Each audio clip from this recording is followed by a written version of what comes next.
Bismillahirrahmanirrahim. Alhamdulillahirabbil alamin wassalatu wassalam ala asyrafil anbiya'i wal mursalin wa ala alihi wa sahbihi ajma'in. Subhanaka la ilma lana illa ma 'allamtana innaka antal alimul hakim. Rabbi shrah li sadri wa yassir li amri wahlul 'uqdatam min lisani yafqahu qawli. Amma ba'd. Alhamdulillah ala ni'matil Islam, alhamdulillah ala ni'matil iman, wa kafa biha min ni'mah. Alhamdulillah, segala puji bagi Allah Subhanahu wa taala yang memberi kita nikmat Islam iman, memberi kita nikmat sehat sempat, sehingga sampai hari ini kita masih selalu bisa mengkaji perkara-perkara yang menjadi syariatnya Allah Subhanahu wa taala, yang Allah taala turunkan lewat lisan mulia Nabi kita Nabi Muhammad sallallahu alaihi wasallam. Sebuah batasan-batasan kehidupan yang akan memuliakan manusia dunia akhirat, yang akan menjadi sebab mereka mendapatkan pahala-pahala dari Allah Subhanahu wa taala ketika mengikuti, mentaati dengan aturan-aturan tersebut.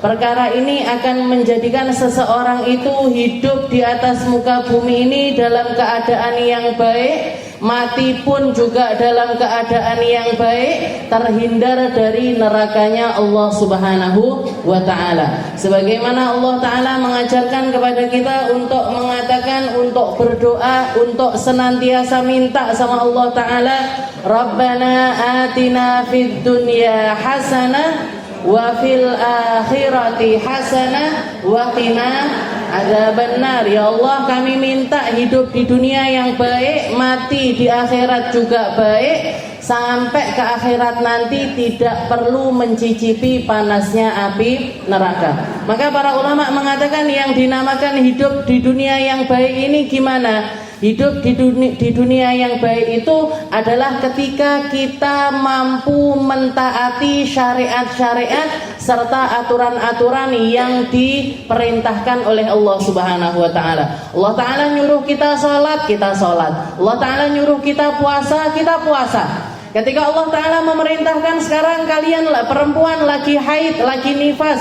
gak perlu sholat, gak perlu puasa. Bahkan kalau sholat dosa, kalau puasa dosa, maka kita pun meninggalkannya. Maka ketika kita melakukan ibadah itu juga karena Allah, meninggalkannya pun juga karena Allah ta'ala, bukan karena hawa nafsu kita.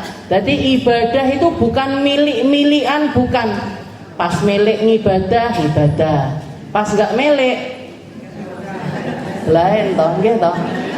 Kan sakit ini, nggih. Jadi ketika pengen ibadah, ketika nggak pengen nggak ibadah, ini bukanlah bentuk penghambaan kepada Allah Subhanahu wa taala. Dan setinggi-tingginya kedudukan kita manusia di sisi Allah ta'ala bukan ketika orang itu ahli salat, bukan ketika orang itu ahli puasa, bukan, tapi ketika seseorang itu mampu menghamba kepada Allah ta'ala dengan sebenar-benarnya penghambaan. Oleh karena itu di dalam perjalanan Isra Mi'raj, Allah ta'ala manggil Nabi itu dengan kalimat abdi. Subhanalladzi asra bi abdihi.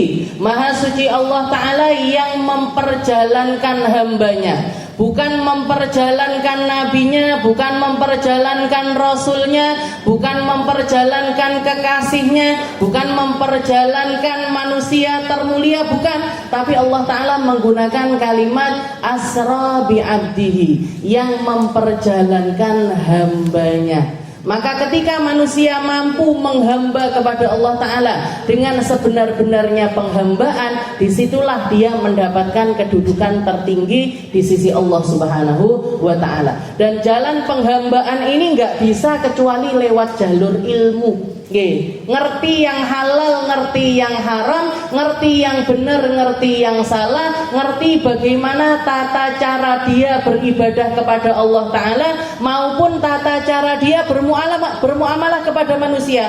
Oh, saya sama manusia ini kalau utang piutang ini gimana? Katanya Allah ta'ala, idza tadayantum bidainin faktubu. Katanya Allah ta'ala, kalau kalian mau bikin perjanjian utang piutang, tulisan. Kalau nggak ada tulisannya di situ nggak bisa jadi bukti apa-apa. Salah satu dari dua orang ini nanti bisa saja dirugikan atas transaksi tersebut. Maka paling aman dicatat. Nggih. Masih utang 1.000 saja. Masih yo, nggih. 1.000 tapi ben dino. Nggih. Nggone warung, Bu, ngambil dulu ya.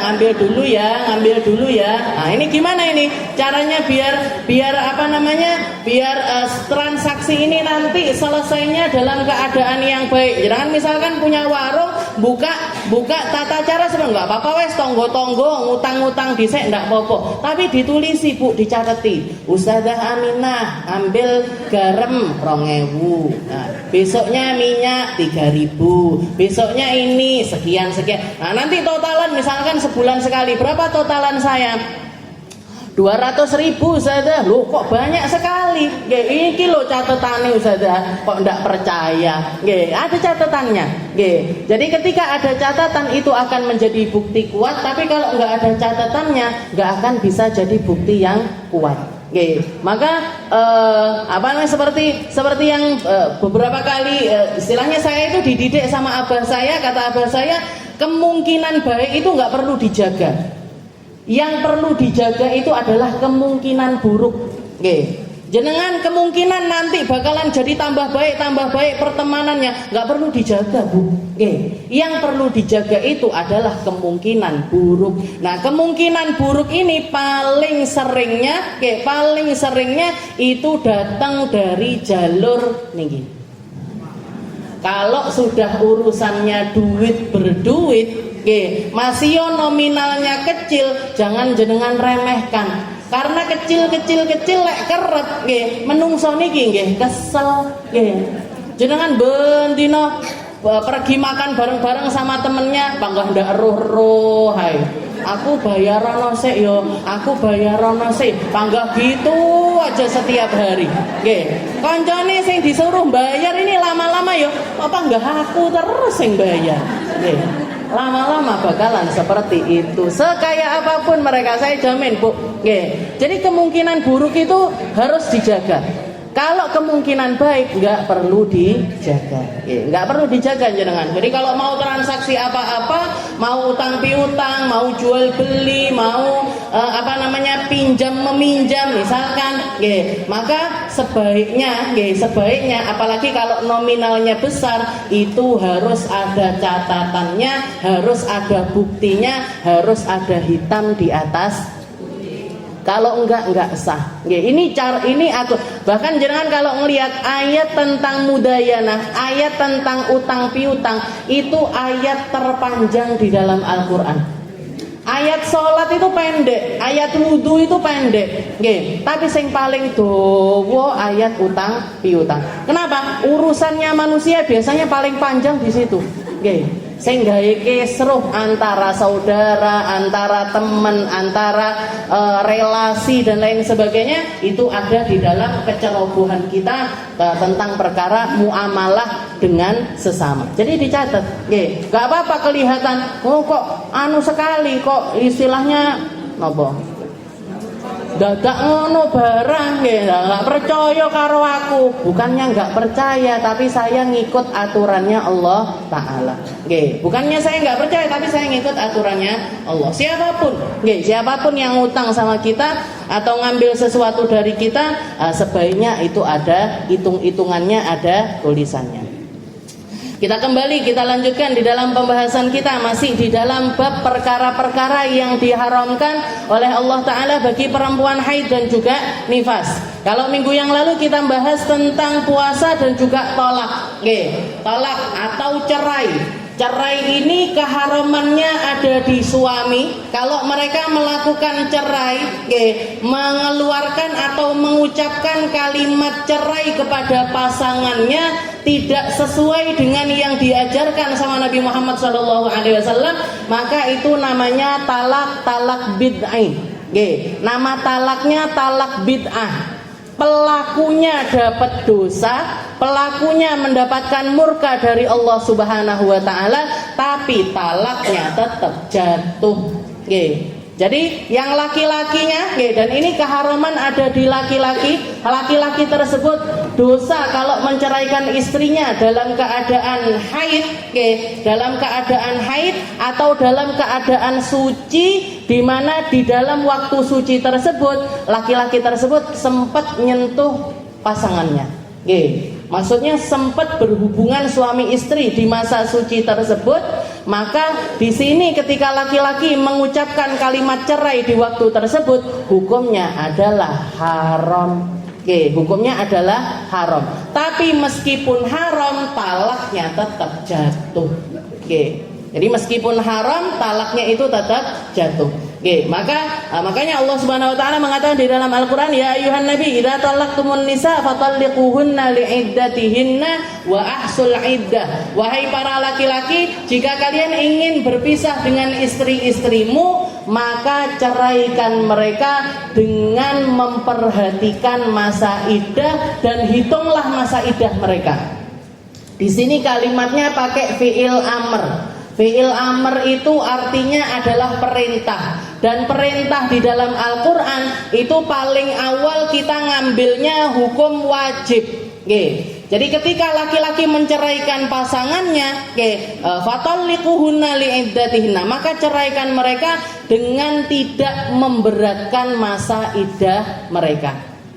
Wa ahsul iddah, dan kalian yang bertugas untuk menghitung masa iddah. Masa iddah ini masa iddah ini mungkin zaman sekarang ini menjadi satu syariat yang hampir ditinggalkan oleh semua perempuan. Jadi masa iddah ini bahkan mungkin banyak perempuan opo to iddah kuwi. Padahal iddah itu adalah syariat yang sudah ada sejak zaman-zaman sebelum Nabi Muhammad SAW.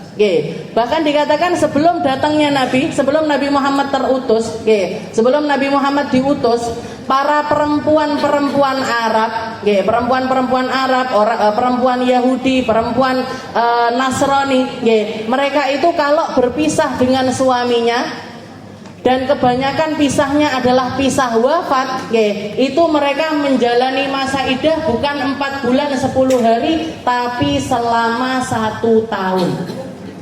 Ilal haul. Bahkan ini di awal-awal Islam masih pakai syariat yang ini, pakai syariat yang iddahnya itu selama 1 tahun. Bahkan yang lebih parah lagi, perempuan iddah di zaman jahiliyah itu bukan cuman mereka menjalani iddah aja. Kalau kemarin saya jelaskan perempuan masa iddah ini apa? Nunggu, nggak boleh nikah dulu, nggak boleh dandan, pakai baju yang nggak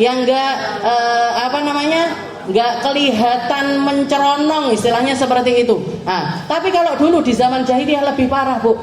Perempuan begitu suaminya meninggal dunia, perempuan begitu suaminya meninggal dunia, langsung ditaruh di rumah yang kecil di depan rumahnya mereka. Nggak boleh keluar dari tempat tersebut sampai 1 tahun kemudian. Dilarang mandi, dilarang bersih-bersih, dilarang mandi, dilarang bersih-bersih, dilarang ketemu sama laki-laki yang bukan mahram. Jadi mereka diperlakukan layaknya hewan.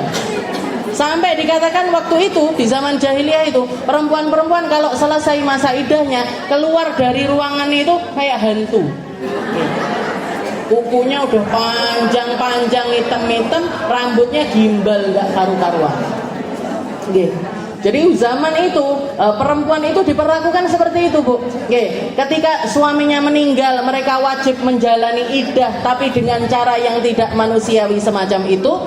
Ketika mereka haid pun, para laki-laki ini memasukkan ke tempat tersebut dan nggak boleh keluar sampai haidnya itu bersih. Jadi kalau lagi haid juga dimasukin ke tempat tersebut. Bahkan yang lebih parah lagi dikatakan sebagian dari perempuan kalau misalkan suaminya meninggal, begitu suaminya meninggal, ini jadi barang warisan yang diwariskan kepada anak-anaknya.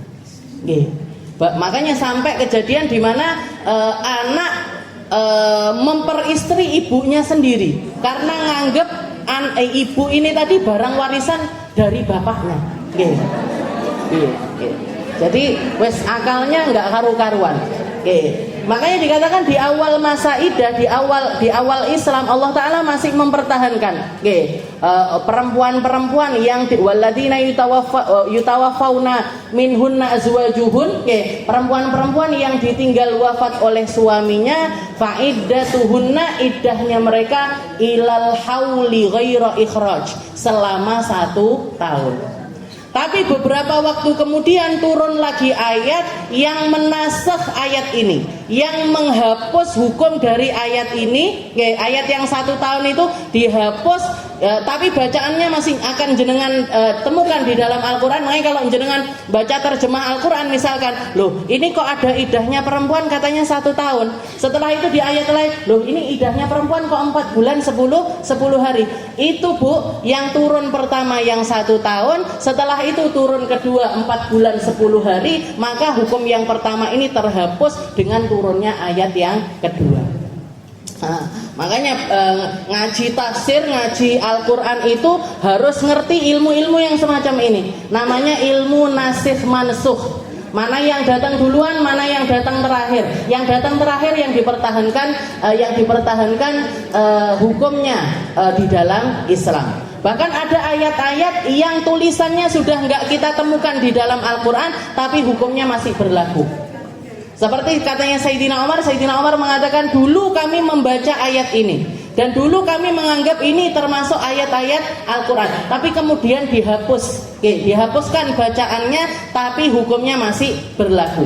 Ayat apa itu? Asy-syaikhu wasyaikhatu idza zanaya farjumuhuma albattah. Ini jenengan nyari di dalam Al-Quran bebek gak bakalan ketemu. Apa ayatnya? Laki-laki tua, perempuan tua, kalau mereka berzina hukumannya dirajam sampai mati.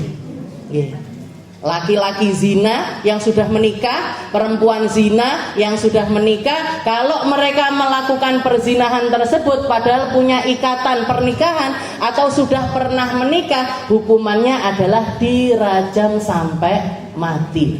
Gak ada ampun lagi. Saking buruknya apa yang mereka lakukan. Nah ini ayatnya sudah dihapus tapi hukumnya masih berlaku. Hukumnya masih berlaku. Jadi semacam itu Al-Quran. Nah, jadi dihapus itu ayat yang 1 tahun iddah, diganti sama Allah Ta'ala menjadi 4 bulan 10 hari. Jangan ngitung niku diskonnya 50% lebih. Nah, jadi kalau kita nganggep suwimen 4 bulan 10 hari, orang-orang dulu 1 tahun. Jadi Islam ini datang noto semuanya Bu. Ditata dengan aturan yang paling manusiawi, tapi efek atau sesuatu yang dituju dari syariat tersebut dapat juga. Jadi kenapa kok perempuan menjalani masa iddah itu ngapain? Seperti yang kita bahas kemarin, pertama untuk mengetahui kosongnya rahim. Jadi kalau misalkan dia hamil, tahu ini hamil ini anaknya siapa. Ini hamil ini anaknya siapa. Nah, yang kedua litahji. Kalau perempuan yang ditinggal wafat suami ataupun juga bercerai sebenarnya, sudah pasti dia butuh waktu untuk menenangkan diri.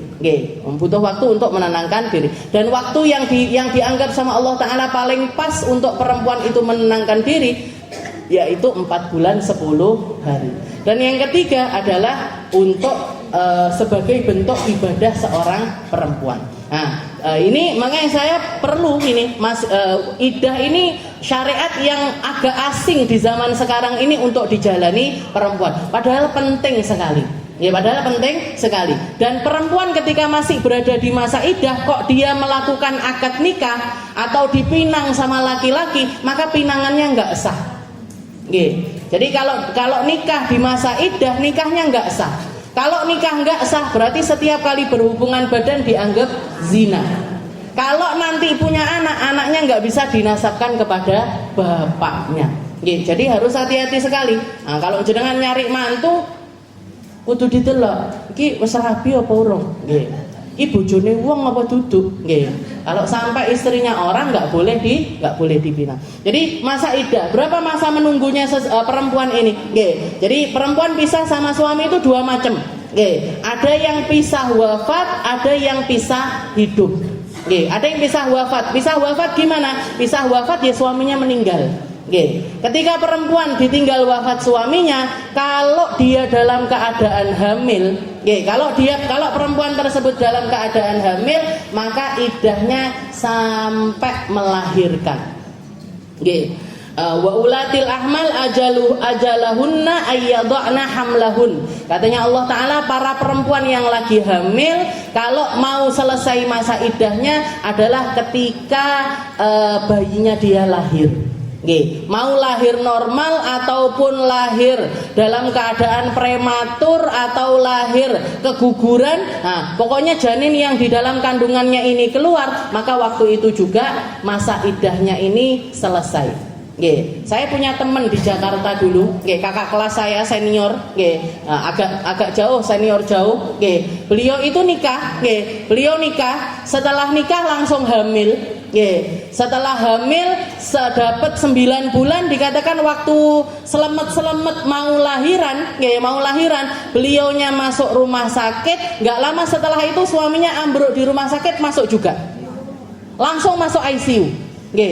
Jadi sakit, suaminya mendadak nonton kayak serangan jantung atau apa, langsung jatuh di rumah sakit, habis itu masuk ICU. Dikatakan nggak lama setelah itu suaminya meninggal. Suaminya meninggal, 5 menit setelah suaminya meninggal dia lahiran. Jadi berita itu nyampe ke guru saya, Ustazah Khadijah waktu itu. Beliau nanya, yang duluan yang mana? Lahirannya apa suaminya yang meninggal? Yang duluan yang mana? Suaminya meninggal apa bayinya yang lahir? Katanya orang yang ngasih berita, suaminya dulu yang meninggal. Maka Ustazah bilang, ya sudah, kalau gitu dia langsung selesai masa iddahnya. Begitu suaminya meninggal, kan wajib menjalani masa iddah. Nah, dia menjalani masa iddah 5 menit kemudian lahiran. Berarti masa iddahnya dia cuma 5 menit saja. Tapi sampai sekarang traumanya, jadi nggak mau nikah, sampai sekarang nggak mau nikah. Bahkan putrinya yang lahir itu dibilang hampir nggak pernah dirayakan ulang tahunnya. Karena ulang tahunnya barengan sama haul dari abahnya dia. Jadi seperti itu. Nah, syariat ini, jadi kalau perempuan yang lagi hamil keluarnya masa iddah kapan? Ketika dia melahirkan. Jadi begitu bayi keluar, di situ selesai masa iddahnya. Karena alasan utama dari iddah itu adalah memastikan kosongnya rahim. Dan perempuan ketika lahiran otomatis kosong rahimnya. Jadi wanita hamil sampai melahirkan. Nah, selain itu, selain perempuan hamil, kalau ditinggal wafat suaminya, masa iddahnya adalah 4 bulan 10 hari. 4 bulan 10 hari.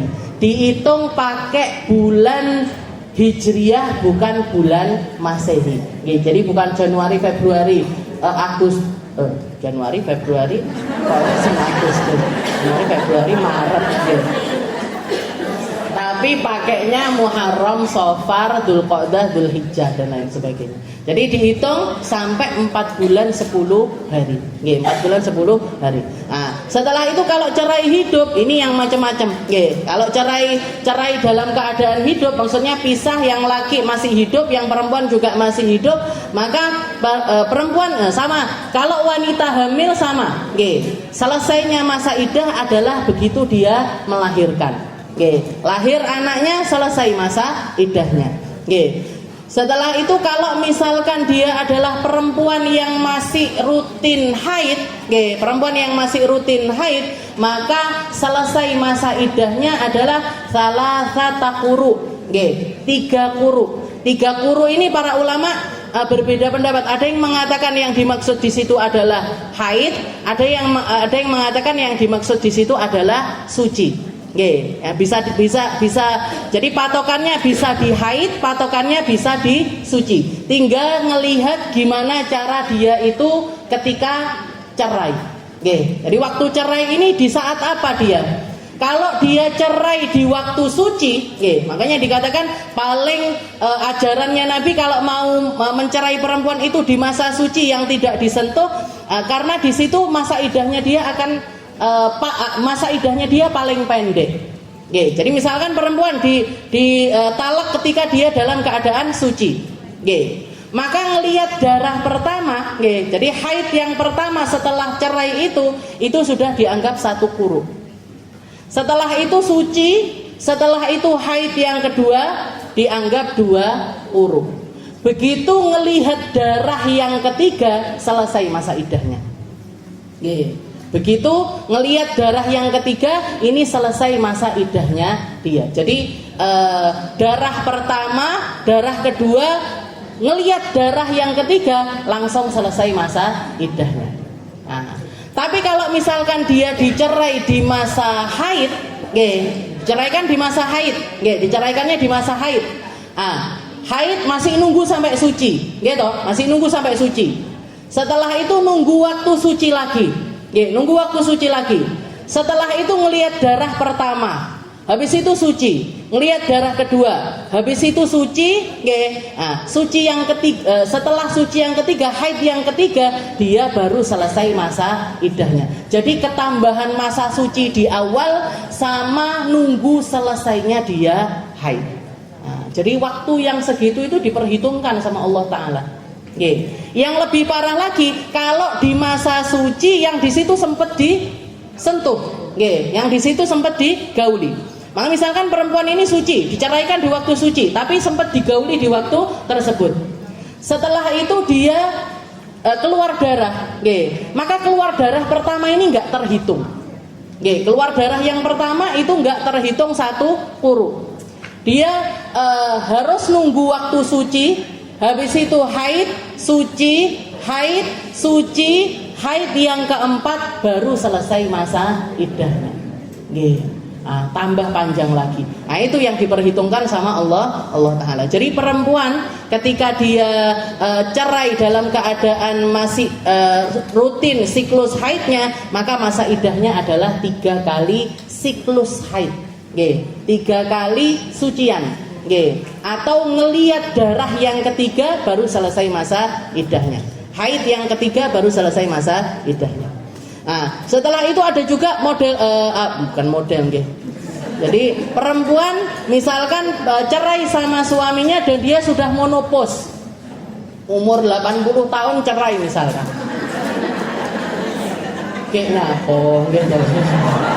Misalkan ada, tapi ada apa enggak? Ada, gitu. Sudah bosan saya, bosan kok sampai 70 tahun, sampai 80 tahun. Jadi misalkan ada perempuan sudah monopos atau anak kecil yang belum haid. Anak kecil yang belum haid, belum mengalami haid tapi dia sudah dinikahkan. Memangnya boleh? Boleh, Bu. Jadi perempuan yang masih belum haid atau laki-laki yang belum ihtilam itu dinikahkan boleh. Tapi yang nikahkan walinya. Yang nikahkan nanti aja lah bab nikah. Nanti ruwet lagi. Alhasil pokoknya kalau misalkan ada perempuan yang belum mengalami haid atau perempuan yang sudah monopos setelah itu dicerai sama suaminya, maka masa idahnya dia adalah 3 bulan. Jadi 3 bulan tetap pakai hitungan hijriah, Jadi selesai 3 bulan baru selesai masa idahnya. Dan yang terakhir adalah perempuan yang belum sempat disentuh sama suaminya. Belum sempat disentuh. Jadi nikah, habis itu langsung dicerai. Begitu ijab kabul, ketemuan langsung awakmu tak pegat misalnya. Kamu saya ceraikan. Gimana ini perempuan ini? Misalkan pagi dia akad nikah, siang dicerai, sore nikah lagi, boleh.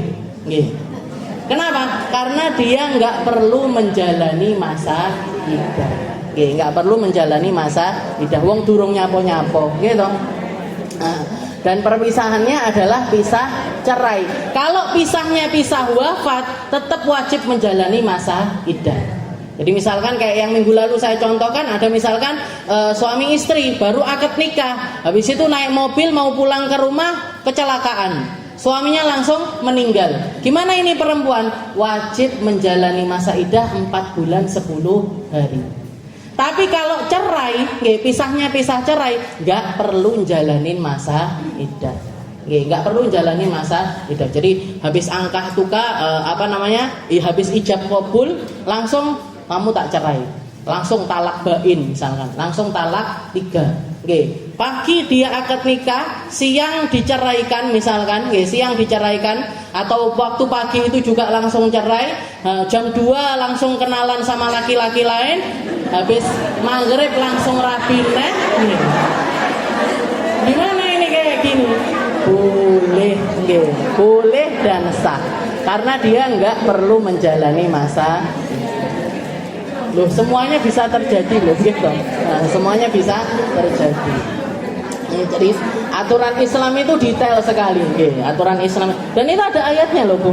Jadi kalau perempuan, ya ayyuhalladzina amanu idza nakahtumul mu'minat tsumma talaqtumuhunna min qabli an tamassuhunna fama lakum 'alaihinna min 'iddatin ta'taddunaha. Katanya Allah Ta'ala, wahai para laki-laki yang beriman, kalau kalian itu nikah sama seorang perempuan mukminah, setelah itu kamu menceraikan mereka tanpa sebelum menyentuh mereka, sebelum menyentuh perempuan tersebut, maka perempuan itu tidak perlu menjalani masa iddah atas kalian.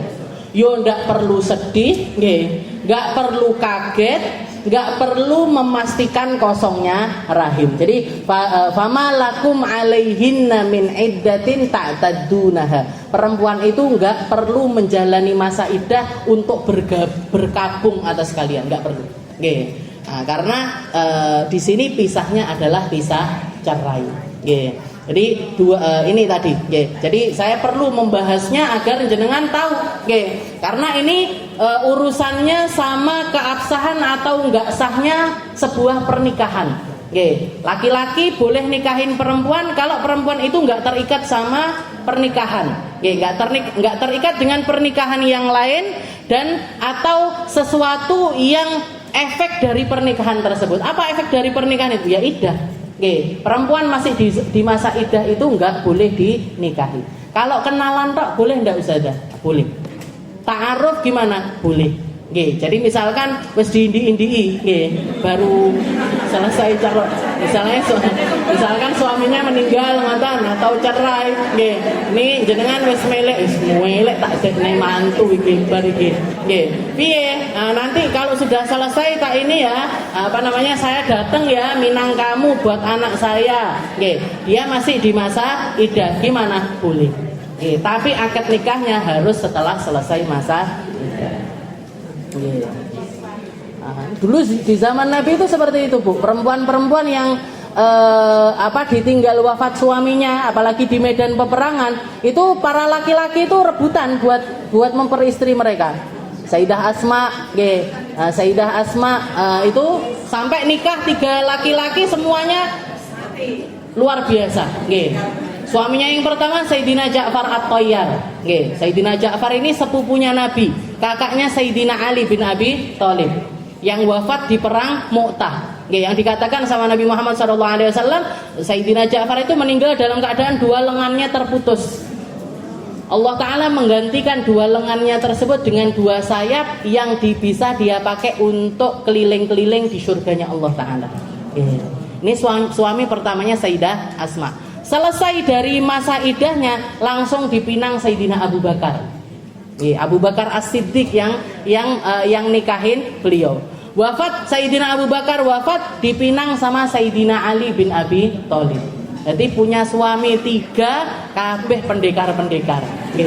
Semuanya. Nah, tinggal nanti di surga milih siapa, milih karo Sayyidina Ja'far atau milih karo Sayyidina Abu Bakar apa milih sama Sayyidina.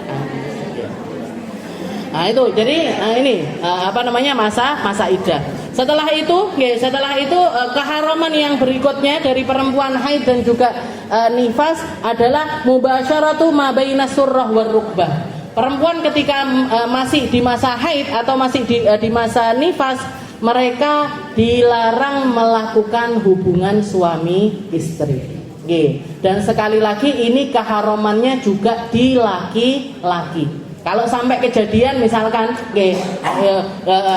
istrinya lagi haid kok sampai digauli, ini yang dosa yang laki-laki. Perempuan tapi punya kewajiban, perempuan ini, para istri ini, salah satu kewajibannya para istri harus jujur dengan masa haid dan juga masa sucinya. Jadi kudu laporan, Bu. Ya, tamune teko. Harus lapor. Begitu suci juga harus lapor. Jadi haid lapor, suci juga lapor. Kenapa? Karena di masa jenengan haid itu haram hukumnya untuk digauli. Kalau sampai suaminya nggak ngerti, terus habis itu langsung digauli, maka yang dosa, yang di situ istri juga ikut andil dosa. Tapi kalau misalkan istrinya sudah ngomong, suaminya tetap memaksakan, atau sampai istilahnya melakukan kekasaran di situ, maka di situ yang dosa adalah laki-laki. Yang dosa adalah laki-laki. Allah Ta'ala mengatakan, yas'alunaka 'anil mahid qul huwa adzan fa'tazilun nisaa fil mahid wa la taqrabuhunna hatta yadhhurna fa idza tatahharna fa'tuhunna min haitsu amarakumullah innallaha yuhibbut tawwabin wa yuhibbul mutatahhirin. Ketika para sahabat nanya sama Nabi, di awal-awal Islam mereka nanya, ya Rasul, mal haid? Ya Rasul, apa itu haid dan bagaimana kami memperlakukan perempuan kami ketika mereka itu dalam masa haid? Maka Allah Ta'ala mengatakan, qul huwa adza, katakan wahai Muhammad kepada mereka, yang namanya haid itu adalah sebuah penyakit. Bukan penyakit yang menjangkiti perempuan, bukan, tapi kotoran yang ada di dalam diri perempuan yang memang harus dikeluarkan setiap bulannya. Itu normal terjadi pada perempuan. Qul huwa adza. Setelah itu Allah Ta'ala, fa'tazilun nisaa fil mahid, maka hindari istri-istrimu ketika mereka sedang dalam keadaan haid.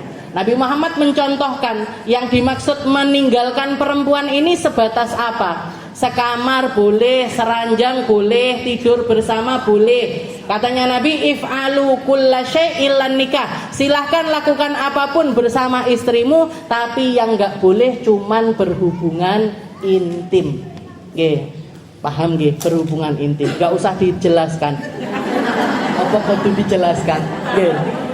Jadi istilahnya perempuan sama suami istri itu yang diharamkan di dalam masa haid dan juga nifas itu hanya hubungan intim saja. Selain itu boleh.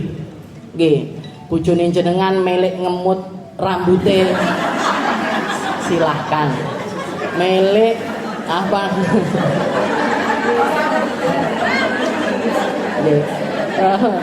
Jangan, pokoknya selain itu boleh semuanya. Selain itu boleh.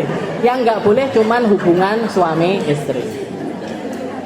Sayyidah Aisyah, ini la haya fiddin, Nabi Muhammad mengatakan kalau ngomongin urusan agama nggak boleh malu.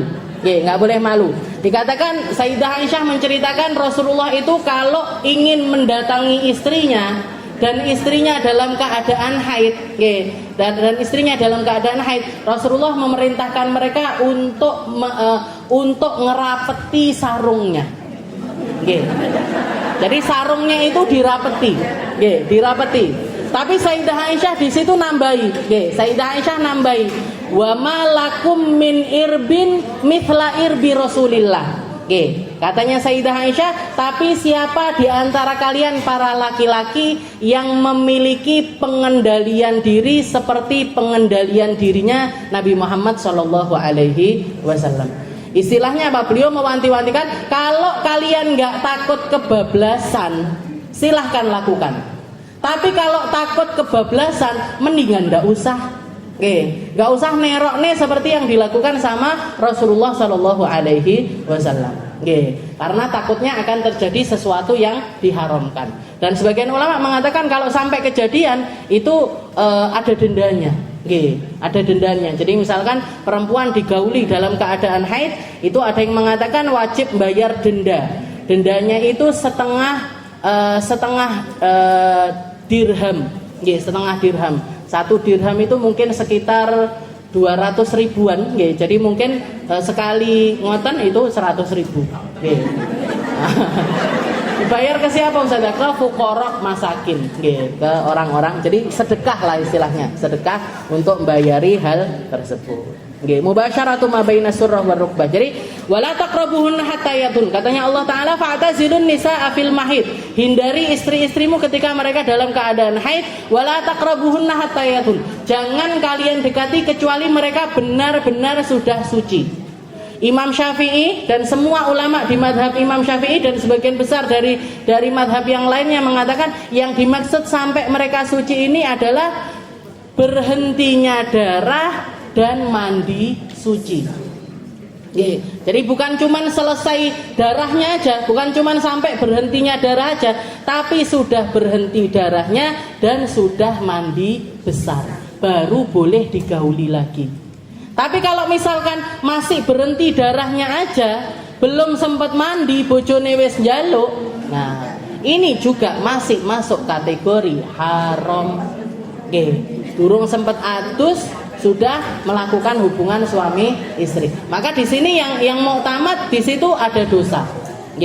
Walaupun sebagian ulama sedikit, tapi di antara mereka yang mengatakan enggak, yang penting sudah berhenti darahnya. Tapi kalau yang mau tamat di madhab Imam Syafi'i, selesai darahnya atau berhenti darahnya dan juga sudah mandi suci, baru boleh digauli lagi. Wala taqrabuhunna hatta yathur fa idza tatahharna fa'tuhunna min haitsu amarakumullah. Kalau mereka sudah suci, maka silahkan datangi mereka dari tempat yang diperintahkan sama Allah. Tempat yang diperintahkan sama Allah Ta'ala ini yang mana? Maaf, yang bagian depan, yang bagian belakang nggak boleh. Paham Bu? Jadi hubungan suami istri itu yang boleh di depan. Depan apa Ustazah? Pokoknya depan. Yang bagian belakang tempatnya kotoran, tempatnya hal-hal yang buruk itu nggak boleh didatangi. Didatangi kula nuwun totok-totok nggak boleh. Jadi yang belakang nggak boleh, yang depan tok yang boleh. Nah ini sesuai ayat ini. Fala taqrabuna hatta fa idza tatahharna fa'tuhunna min haitsu amarakumullah. Innallaha yuhibbut tawwabin wa yuhibbul mutatahhirin. Allah Ta'ala senang sama orang-orang ahli taubat dan juga orang-orang yang menjaga dengan kebersihan mereka. Yang terakhir, keharaman yang terakhir adalah at-taharah biniyatit ta'abbud. Taharah dengan niat bersesuci. Ketika perempuan haid, perempuan nifas nggak boleh hukumnya melakukan taharah yang niatnya untuk ibadah, nggak boleh. Jenengan lagi haid, wudu. Wudu dengan niatan setelah wudu ini mau sholat. Gimana hukum wudunya? Wudunya sudah haram, sholatnya tambah haram. Masih darahnya masih keluar, mandi besar. Darahnya masih keluar ngucur ini, jenengan mandi besar. Biur. Mau ngapain? Mau sholat. Atau kalau orang-orang lagi umroh ini banyak penyakitnya kayak gitu. Darahnya keluar masihan, mandi besar, budal di masjid. Sholat di masjid. Itu bukan dapat pahala tapi dapat dosa. Mulai dari mandinya sudah haram. Wudunya haram. Ke masjidnya haram, sholatnya juga haram. Karena keharamannya orang haid nifas ini bukan cuman sholat, bukan cuman puasa, tapi bahkan at-taharah biniyati ta'abbud. Taharah kalau niatnya untuk bersesuci itu hukumnya haram. Kalau niatnya enggak bersesuci enggak haram. Jenengan lagi haid, mandi pagi, keramas, gatel, kepala saya gatel, saya pengen keramas, lagi haid. Gimana hukumnya? Boleh-boleh aja. Nggak apa-apa, silahkan. Kenapa? Karena ndak niat mau ibadah. Yang haram itu kalau niatnya mandi untuk ibadah, wudu untuk ibadah. Di situ hukumnya haram. Mulai dari toharohnya sudah haram. Ibadah yang dilakukan tambah haram. Kalau saya mandi biasanya karena sudah biasa Ustazah, habis mandi langsung wudu. Habis mandi langsung wudu, nggak sadar. Selama nggak niat untuk ibadah maka di situ tidak haram. Modelnya tok kayak toharoh, tapi nggak niat untuk ibadah maka di situ nggak masalah. Mandi nggak masalah, wudu juga tidak masalah. Nah, ini adalah keharaman yang terakhir dari seorang perempuan yang haid dan juga nifas. Wallahu a'lam bishawab.